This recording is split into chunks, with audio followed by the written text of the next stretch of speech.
Yo, what is up guys? Delboy here, aka Blue Collar Sports TV. Hopefully you guys are doing well.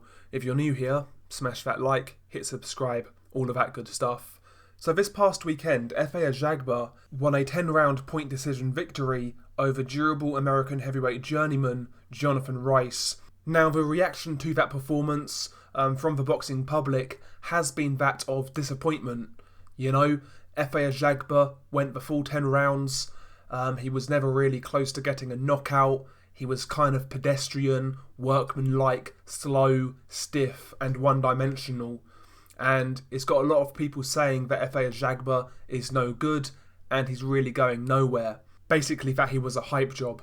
When Efe came on the scene, you know, turning pro after the Olympics, he was knocking these low-level journeymen out and knocking these guys out in good fashion. He even knocked out the fading Amir Mansour in swift fashion, and at that point, you know, there was a lot of hype over Efe Ajagba, but Ajagba's last 4 performances have really kind of resulted in people jumping off the hype train. Obviously, his 10-round points decision over Ali Eren Demirezen. I felt the reaction to that fight was a little bit harsh, to be honest. Demirezen was also an unbeaten prospect. He was an Olympian. He knocked out Tony Yoka in the World Series of Boxing. Demirezen isn't a bad fighter, so I thought the reaction to that fight was over the top, to be honest. But his 3 fights after that, I've got to be honest, he has shown a lot of flaws. Obviously, he got dropped by Kaladze. It took him 8 rounds to knock out Razvan Kajanu, who's really gone into journeyman mode, and he couldn't knock out Jonathan Rice, and Jonathan Rice did give him a few issues here and there. So right now, the feeling towards Efe Ajagba is that he's going nowhere.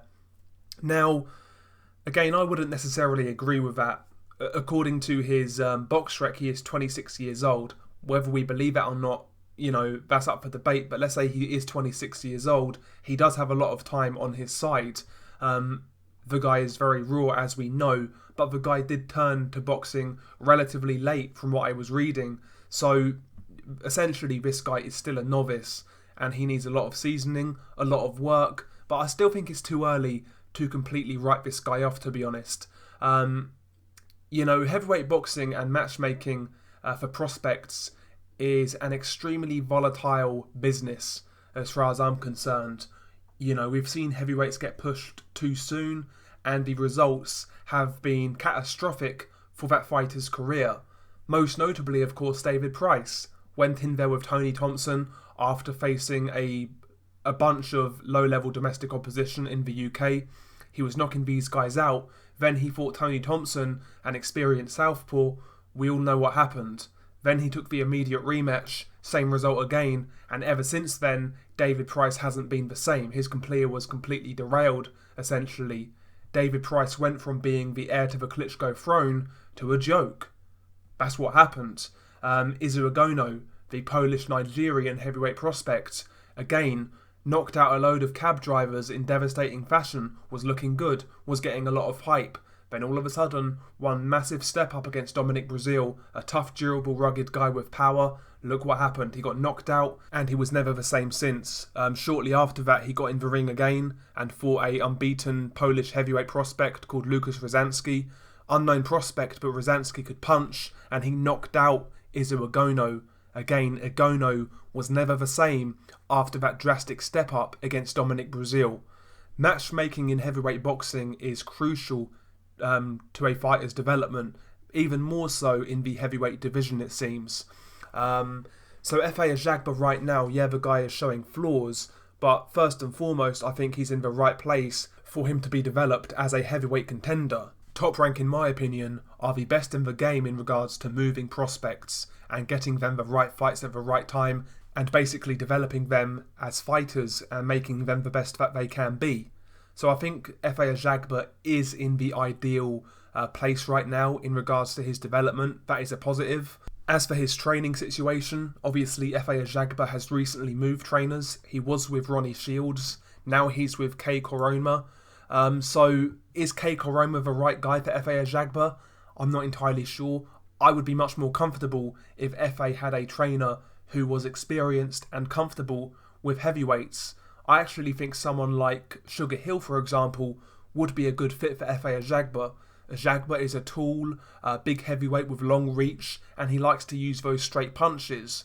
You know, that is, and the Kronk style is an ideal fit for that type of style, right?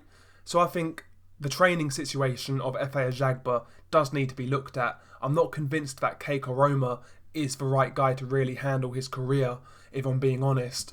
But I think after Efe Ajagba's last 4 fights, the flaws that have been exposed to the world, you know, the people managing him, Top Rank, and his trainer, they do really need to pump the brakes on Efe. You know, try and learn things in the gym, look at those last 4 fights, realise what you did wrong, realise what you weren't doing, and improve on that. Again, Efe is still 26 years old. I think the last 4 fights have been a big warning sign for Efe Ajagba. A big step up now, in my opinion, would almost certainly result in a bad loss. So, you know, the fact that he's had these hard fights could be a blessing in disguise. If he blasted these guys out and then jumped up to a top 10 guy, we wouldn't have seen these flaws, right? So it gives Efe Ajagba, his team, something to work on and improve upon, do you know what I mean, before he actually steps into top 10 level.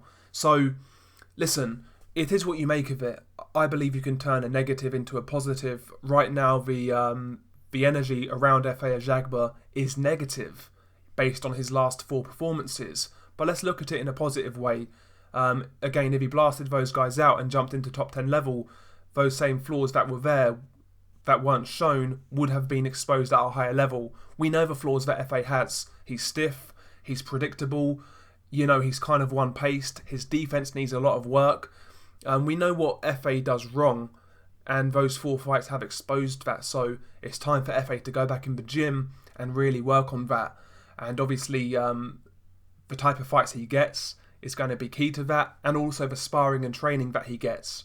Him being with Top Rank might actually open him up to getting better sparring. Obviously, Tyson Fury is with Top Rank. Maybe they can work something out there. Kubrat Pulev is with Top Rank. Even Ajakubas has a stake with Top Rank. So these are sort of fighters, in my opinion, tricky boxers who could actually be beneficial for Efe Ajagba to be sparring right now, because Efe looks extremely one-paced. He's not dynamic at all, and sparring these sort of guys, in my opinion, could help him in order to improve that base skill set that he does have. But yeah, I mean, Efe Ajagba right now, I think the key is also, in his next fight or two, I would actually drop back the level of opposition. Maybe try and rebuild this guy's confidence, get a couple of good knockouts, and then start again.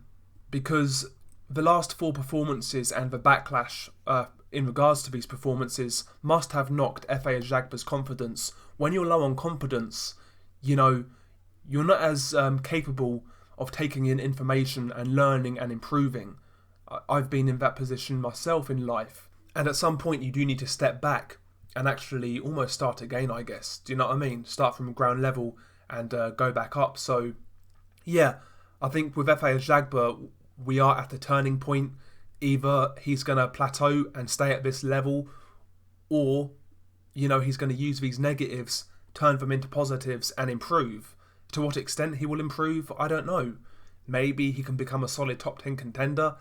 Who knows, maybe even a heavyweight champion. I think being a heavyweight champion would be pushing it, but stranger things have happened. But I certainly believe Efe Ajagba can improve from what he's shown so far. It's just whether he can apply himself, it's whether his trainer can get him the right sparring, show him the right techniques, and also it's down to Top Rank to match him sufficiently to where they can grow his confidence, and then obviously also get him fights where he learns in the ring. Again, Efe is a learning on the job type of fighter, so matching these sort of guys at heavyweight is extremely difficult.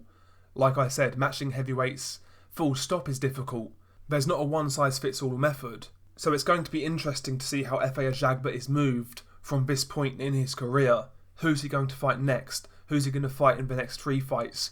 Will the new training situation result in improvements? Or does Efe need to go to a trainer who is experienced in dealing with heavyweights?